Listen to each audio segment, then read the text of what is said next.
ओम नमः शिवाय। श्री शिव पुराण रुद्र संहिता खंड 3 अध्याय 32। ब्रह्मा जी कहते हैं, ब्राह्मण रूपधारी शिव के वचनों का मैना के ऊपर बड़ा प्रभाव पड़ा।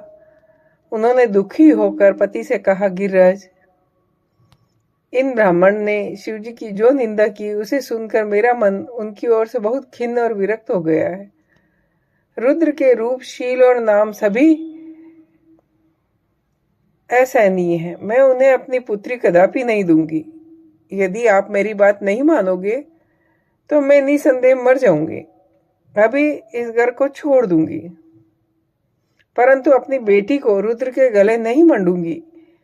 ऐसा कहकर मैना तुरंत कोप भवन में चली गई और धरती पर लौट गई। इधर भगवान शिव को इस बात का पता लगा। तब उन्होंने सप्त ऋषियों को बुलाया तथा मैना के पास जाकर समझाने की आज्ञा दी।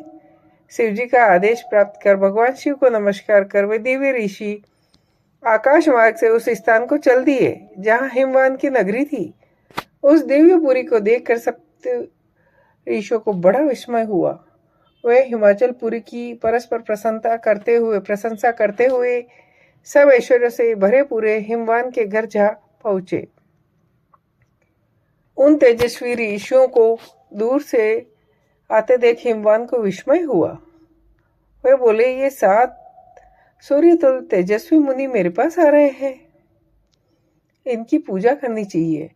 सबको सुख देने वाले हम ग्रस्त लोग धन्य हैं, जिनके घर पर ऐसे ऐसे महात्मा पदार्पण किया करते हैं। ब्रह्मा जी कहते हैं, इसी समय वे मुनि आकाश से उतर पृथ्वी पर खड़े हो गए। उन्हें सामने देख हिमवान बड़े आदर के साथ हाथ जोड़ मस्तक झुकाकर प्रणाम करने के पश्चात बड़े सम्मान के साथ उन सब की पूजा की तथा उन्हें आगे करके कहा, मेरा गृहस्थाश्रम आज धन्य हो गया। यूं कहकर उन्हें बैठने के लिए आसन लाकर दिया। जब वे आसनों पर बैठ गए तब उनकी आज्ञा लेकर हिमवान भी बैठे और वहां ज्योतिर्मयीषियों से इस प्रकार बोले, आज मैं धन्य हूं, कृत्य हूं, मेरा जीवन सफल हो गया। मैं लोक में बहुत तीर्थों की भांति दर्शनीय बन गया, क्योंकि आप जैसे विष्णु रूपी महात्मा मेरे घर पधारे। आप लोग पूर्ण काम है। हम दिनों के घर में आपका क्या काम हो सकता है? तथापि मुझ सेवक के योग्य यदि कोई कार्य है तो अवश्य कहें।